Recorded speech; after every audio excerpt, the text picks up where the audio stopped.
Hello and welcome to Inside the 12. I'm Pete Souza.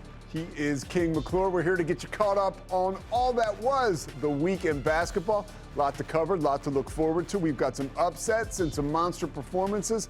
Baylor women's head coach Nikki Collin is going to step in to talk to us about a top 25 showdown this weekend between Baylor and TCU in Fort Worth. But first, let's take a look at the week that was. Starting with Tuesday and Wednesday scores from the men's side. BYU gets their first road win of the season. West Virginia coming off their upset of number 3 Iowa State on Saturday.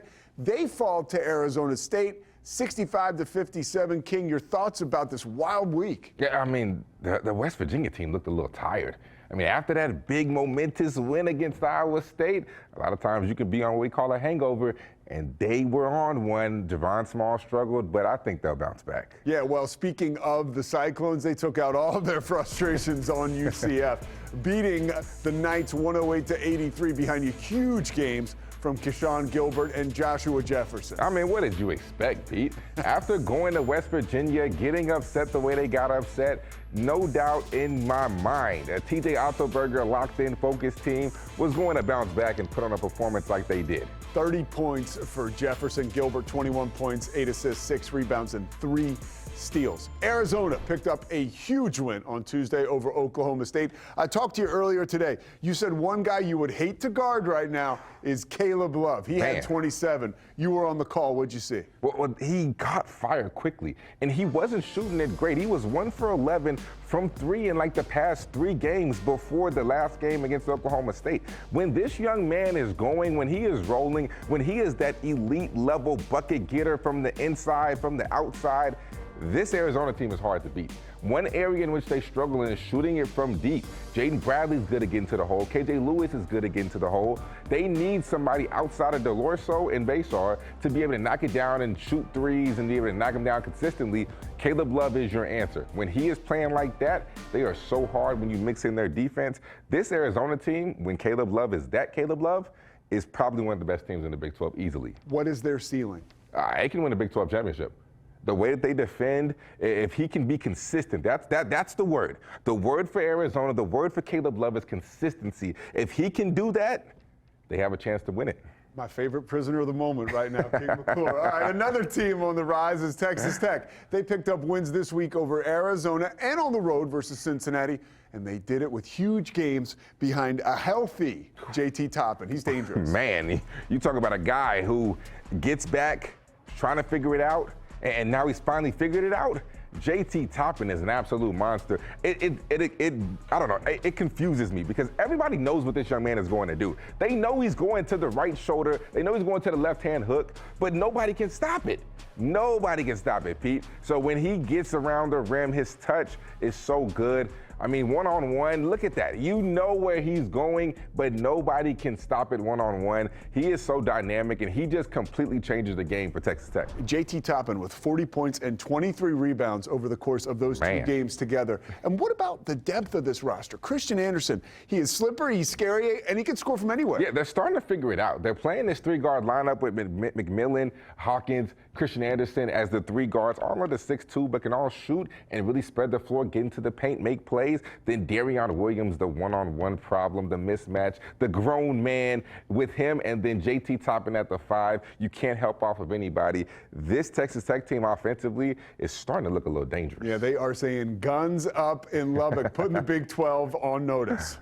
One team that has been getting it done with defense all season long took things to another level on Wednesday. It was scary. Houston putting the clamps on Utah, holding the Utes to 36 total points. The numbers are crazy. The Cougars had 19 steals and 11 blocks, and they won the turnover battle 26-5. Those turnovers led to 29 points. King McClure, this is the #1 ranked defense in the country. How are they getting it done? You are absolutely correct. The Houston defense is elite. So let's break it down. A lot of people can run a ball screen on offense, but not many can guard it the way that Houston does on the defensive side. Let's take a look. Houston blitzes the ball screen. What does that mean? That means you put 2 to the ball. Why do you put 2 on the ball? Because you automatically trap it. You alleviate the tag because the guard has to back up. So when the guard backs up, they leave the furthest man open. You see this man right here in the corner. They leave the furthest man open, and this from here to here is an extremely hard pass. Milos Uzan is there just in case you get an elite point guard that can hit the roller. He's already there to clean that up. So look at this.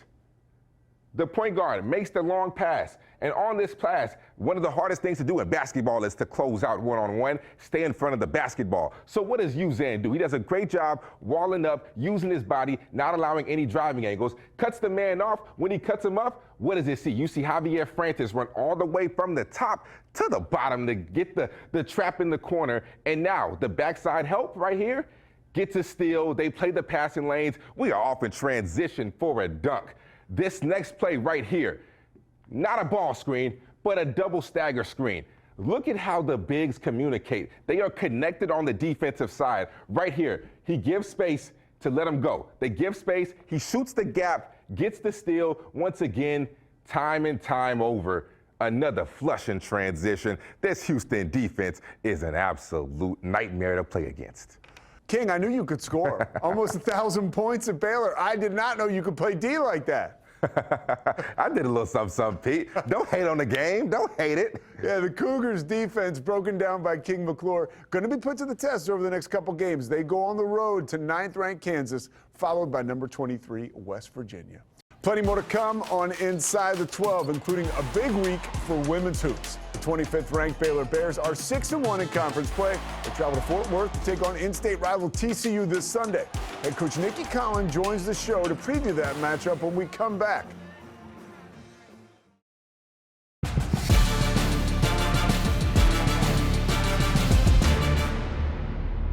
We are back on Inside the 12. Pete Souza, King McClure. Big 12 women's basketball taking the national spotlight this weekend with the featured top 25 matchup. We've got rivals, in-state rivals, number 25 Baylor, set to take on number 9 TCU Sunday at 3 Eastern on ESPN2. And with that, joining us now, how lucky are we?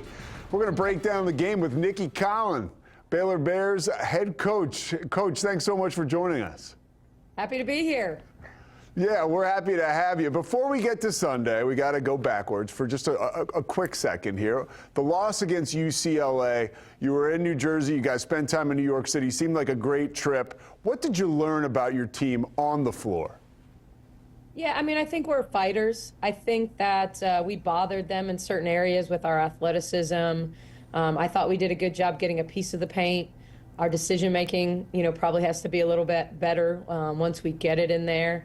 But I think it was a good measuring stick at this point in the season, reminding us, hey, well, this is what we have to do to play with the elite, and we turn around and play TCU with another 6'7" center. So I think it was in some ways like good preparation for, what we're going to see with TCU and Sedona Prince. I mean, are their teams different? Do they have more size at every position with UCLA? Yes, but I think an elite offensive team, a team that's been really good analytically, defensively. So I think it was a good tune-up, but at the same time, an amazing cultural experience for our program. See Hamilton, be in the city. So really, it was an awesome trip, and there was a lot more good to take from the loss than bad. Now, I love the positive outlook, but prior to that game, Coach, you guys have been rolling 5 straight conference wins. Senior leadership to me is what's really stood out. How have they stepped up during this recent run? Yeah, I think we've gotten really good production and really good balance, and I think that's who we are. I'm not sure we can rely on anyone to get us 20 every night, but I think we have 6 players that can give us 20 on any given night.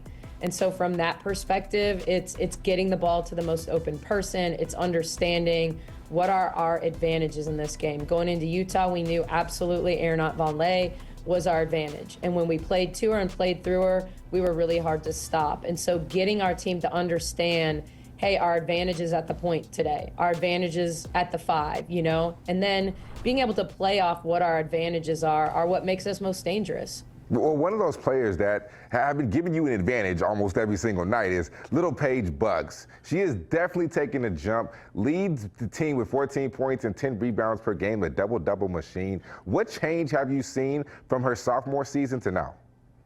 It's confidence, plus she's making the mid-range jumper more consistently. When you looked at her, each year of her career, she's been over a point per shot, but most of that has been inside of 5 feet. We're seeing her really develop, even though she's not been knocking the 3 down in conference play. She's knocking the pull up from 15 to 17 feet. She's always going to give you energy on the glass. She's always going to give you someone that's going to run to the rim. But I think the difference right now, the difference in 9 points or 10 points and 14 and 16 points is the jumper, really getting comfortable from the elbows, from the middle of the key. Those areas have been really positive change for her. All right, Sunday, number 25 Baylor traveling to number 9 TCU. Short trip, huge game. Starting with the Frogs, they're led by a trio of seniors. What sticks out on tape about this team to you?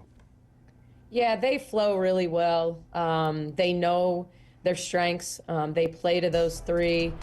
You can't give Connor a look from three, with her feet set. She can get it off really quickly. But I think it really that combination of Haley Van Lith and Sedona Prince in the middle of the floor. Their ability, Sedona's ability to pick and pop.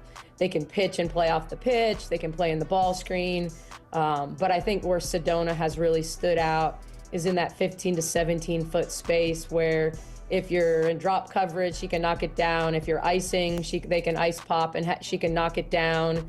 But I think that's where they're most dangerous, and then they have really good players around them because Emma Nope will beat you if you aren't careful. She'll get on the glass. She'll make an open three.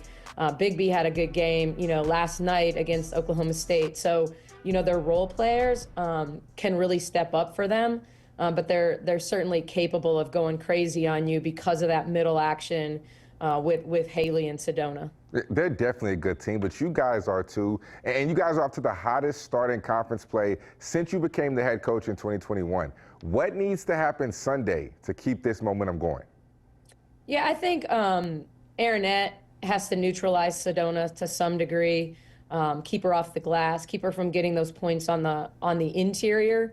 And force her to the outside a little bit more. I think we've got to play with pace and action. We probably have to screen better than we did against UCLA and really flow into transition and early actions. I think Jada Walker is going to need a good game in the middle ball screen for us to put pressure at the elbows, create rotation, and knock down her jumper. I think the thing about both of us is we're capable of putting up 80, but also capable of holding our opponents in the 50s. So, it's going to be a matchup of who does what they do better. And we do a lot of things very similarly. So, it looks a little different, but there are a lot of the same actions, a lot of the zooms, a lot of the actions for shooters, a lot of the same cross screen, diagonal screens to bring big to the rim. So they run a lot of the same stuff that we do. So it's just who has the better game. I'm not even sure it's a game plan thing. It's like whose players step up and make the plays necessary to win. And when you're on the road, you got to be a little bit better than home. Coach, I heard you mention Jada Walker. I love watching Jada Walker and Sarah Andrews play. What a backcourt you have there. Look forward to some more of that on Sunday. We thank you so much for joining us on Inside the 12. Best of luck to you. Thank you. You got to be proud. She is doing a great job, and this Baylor team is rolling. Yeah, women's head coach Nikki Collin from Baylor, of course, thank you so much for joining us. Big 12 Hoops insider Ann O'Neill. We're going to stick with the women's game on the floor. Don't go anywhere. We look around the conference with Ann in a couple moments.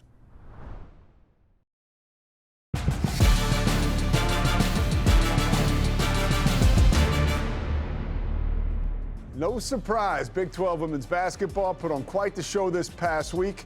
Looking now at the scoreboard, we've got an upset at the top of the standings. Oklahoma State knocking off number 9 TCU, and impressive wins out of Texas Tech and Iowa State. Addie Brown with 22 points and 9 assists, along with 7 rebounds in that one. What a game. Pete Souza alongside King McClure. We got another hooper joining us right now, another shooter. That's all we need. We got Ann O'Neill, Big 12 Women's Hoops insider. And we got to start in Stillwater. Oklahoma State trailing TCU 44-29 at half before storming back to win by just 1 point. How did the Cowgirls get it done? This is what Oklahoma State does, but how about them Cowgirls, for real? They never give up, and that is one of the keys to their play, is they play those full 4 quarters, those full 40 minutes that coaches love, and they came back in the 4th quarter, 18-2 run to take down TCU. What I also loved was the play of 5'6" freshman Jaden Wooten. 14 of her points were in the second half, and whenever you got a point guard leading the way like that as a freshman, great things are happening for the Cowgirls. They also had Staley Hurd, had 17 points, some big threes in that second half, and also a 6'6" player who really went at it with Sedona Prince into Tenon Magassa, and she ended up having 6 blocks on the game, also one of the highest in the nation. But love to see the win from the Cowgirls, and I see them getting back in the AP top 25 after that win. You talk about a team that never gives up. How about 16 ranked West Virginia? They had a win versus Arizona State on Wednesday, which was a 900 win in program history, and the team is rolling. Behind second-year coach Mark Kellogg, how impressed are you by what he's done in Morgantown? I'm so impressed, and what we know about West Virginia is they love Mountaineer women's basketball, and they couldn't have found a better guy to lead them. You talked about Coach Mark Kellogg. He has had success throughout his entire career, over 79% winning percentage from Coach Kellogg. He had massive success at Stephen F. Austin, and he brought it to West Virginia. He put in the right pieces. He's a scientist of the game, and then he also did what great coaches do and kept great players in the program, like JJ Quinterly. She's the Big 12 Player of the Week, but she also averaged over 24.5 points a game, and every game so far this season, 19 of them for West Virginia, she's scored in double figures. Just somebody who can get it done. And I also want to give a shout out to Kaya Watson. She's one of those players who impacts across the stat line, and against Iowa State, she had a double-double, a player at 5'10", who's somebody you want on your team. So the Mountaineers, West Virginia, and Coach Kellogg, they bumped up to 16, and that was the highest jump in the AP poll for women's basketball. I see them to keep climbing. Yeah, you mentioned that retention, right? A huge part of the winning puzzle in today's version of college basketball. How about Kansas State? All-world center Ioka Lee goes down with the foot injury last week against Arizona State. What's the latest news out of Manhattan on her? Well, you know, just a heartbreaking injury for Ioka Lee. This is one that she's actually been through a couple of years in the past. The one thing I can say is when you've been through an injury, you know you can get back up on your feet again. So they're hoping to have her back for postseason play. One thing that Coach Mitty has done throughout this season is that he was always watching her minutes. So Ioka Lee averaged 19 minutes per game, and what that means for the Wildcats is they've had a lot of players playing in different lineups, great rotations, and already have a lot of experience. And they're led by one of their best point guards in the nation in Serena Sundell. She leads the nation in assists at 7.5 assists per game. She leads the Wildcats with 13 points per game. Just an incredible playmaker and orchestrator. And then you also have Tamira Poindexter, who's 6'2" and has been an elite athlete, 3-level scorer. And I see these two stepping up their game even big time in case they need to go to a smaller rotation for the Wildcats. But they're very deep. We've continued to say that about the Wildcat team in Big 12 conference play. So I see them bouncing back and then hoping to have Lee back for postseason play. And you mentioned the word big time, and we have a lot of big time matchups this weekend. Looking ahead, we've got Baylor and TCU on Sunday, but give us a game on Saturday that people should be, keep an eye on. I love that rivalry game between Baylor and TCU. I will be watching that one. And along with this rivalry game, even one that came from the Pac-12 years ago, Utah and BYU. And that's going to be on ESPNU. So set your clocks for that. Utah just is coming off of a big win. Deanna Neepkins had a career high, 30 points. She is a sharpshooter for sure. And they also have Jenna Johnson, a 6'2" forward that almost hit a triple-double last game. So the Utes have it going on. But then they come up against BYU, who has 4-time Freshman of the Week from the Big 12 Conference, averaging 17 points a game. And both teams love to shoot that long ball, so it's going to be a lot of fun in the Big 12 this weekend. And thank you so much. By the way, with two scorers like you and King, every week it seems like you guys share the basketball pretty well. So I appreciate that. Good teammates for sure. I know. One time we do this in person, we'll get a little hot shot going on. Oh, let's do it. we got to leave Pete out, though. Yeah, definitely leave me out. And thank you so much. We look forward to those games this weekend and having you back soon. All right. Thanks for having me here, guys. We got to take a timeout, our final one. But when we come back, we're going to preview some of the men's games that you do not want to miss coming up this weekend. More on Inside the 12 after the break.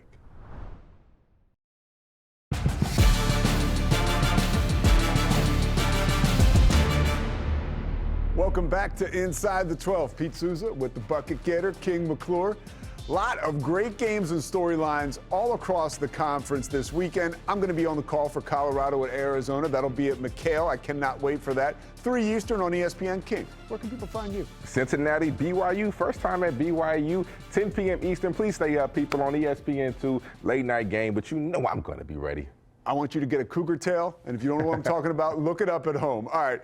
What to watch, presented by Children's Health. Two of the top 12 teams, two of the top Big 12 teams facing off. Number 7 Houston at number 12 Kansas. That's going to be Saturday, 6:30 Eastern on ESPN. We talked about Houston and their suffocating defense. How does Kansas try to score against that squad? Well, this is one of those games, Pete, where players just have to make plays. Houston will climb up in you, so whatever the play calls that coach runs, just know you're probably not going to be able to get them off. You have to be able to get downhill. DeJuan Harris, Zeke Mayo, those guards, I mean, even A.J. Storr, Rylan Griffin, Coit, when they come off the bench, they have to be able to get downhill, make plays, because the play calling is going to be very limited, especially when you're playing an aggressive defense that pressures you and tries to speed you up. Players make plays. If they share the basketball, they get downhill, get to the paint, create for others. Kansas should be okay. This could be a Big 12 championship preview. Man. This could be an amazing game. What in this game excites you the most matchup-wise? There's a few that I can point out, but the one that really, really gets me going is Emmanuel Sharp versus Zeke Mayo. I mean, these two guys, when you look at what they have done offensively, has been phenomenal. Zeke Mayo has been Kansas's offense in the backcourt. Emmanuel Sharp has taken his game to a whole different level. So when you have these two guys, and they probably will guard each other, I am looking forward to seeing who gets the best. I think whoever gets the best of the other one will be the one who wins the game. Again, Houston's defense is their calling card, but they're scoring the basketball this year. This is not your big brother or your dad's Houston anymore. They score, and they score the basketball prolifically. Yeah, when you look at the versatility, I think that's one word I would give them this year, because Jamal Shead, as good of a player as he is, this is no knock on Jamal Shead. He is an NBA player. He is a high-level point guard, one of the best to ever come to Houston.